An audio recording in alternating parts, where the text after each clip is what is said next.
Excel Techno School, Guruvayanakere, Venur. Admission open now.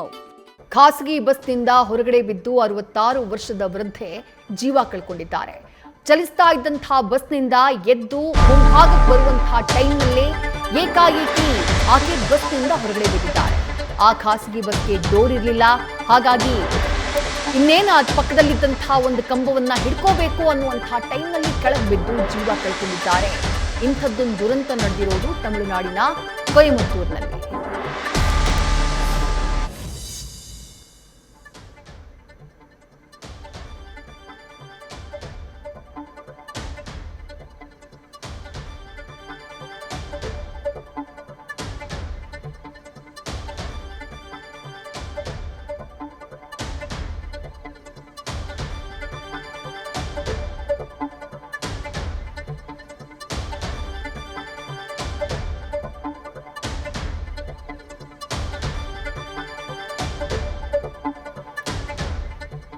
Bus ವೇಗವಾಗಿ ಚಲಿಸ್ತಾ ಇರುತ್ತೆ. ಆ ಸಂದರ್ಭದಲ್ಲಿ ತಮ್ಮ ಸ್ಟಾಪ್ ಬಂತು ಅನ್ನುವಂತಹ ಕಾರಣಕ್ಕಾಗಿ ಸೀಟಿನ ಎದುರು ಅಥವಾ ಮುಂಭಾಗದಲ್ಲಿ ಸೀಟ್ ಇದೆ ಅಲ್ಲಿ ಬಂದು ಕೂರೋಣ ಅಥವಾ ಅಲ್ಲಿ ಹತ್ರ ಬಂದಿದೆ ಹೆಂಗು ಸ್ಟಾಪು ಅಲ್ಲಿ ಬಂದು ನಿಲ್ಲೋಣ ಅಂತ ವೃದ್ಧೆ ಎದುರು ಗೊತ್ತಿಲ್ಲ.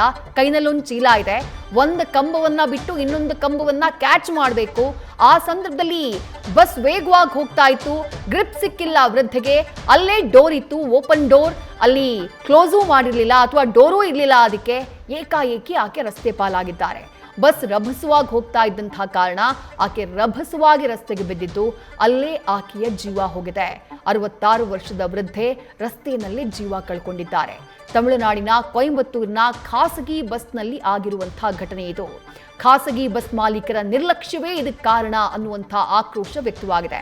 ಯಾಕಂದ್ರೆ ಬಸ್ಸಿಗೆ ಡೋರ್ ಇದ್ದಿದ್ರೆ, ಅದು ಲಾಕ್ ಇದ್ದಿದ್ರೆ ಆ ವೃದ್ಧೆ ಆಯ ತಪ್ಪಿದ್ರೂ ಕೂಡ ರಸ್ತೆ ಪಾಲಾಗ್ತಾ ಇರಲಿಲ್ಲ. ಆದ್ರೆ ಡೋರೇ ಇರಲಿಲ್ಲ. ಹೀಗಾಗಿ ಇನ್ನೇನ್ ಕಂಬವನ್ನ ಹಿಡ್ಕೊಳ್ಬೇಕು ಅನ್ನುವಂಥ ಟೈಮ್ನಲ್ಲಿ ಏಕಾಏಕಿ ಕೆಳಗೆ ಬಿದ್ದುಬಿಟ್ಟಿದ್ದಾರೆ.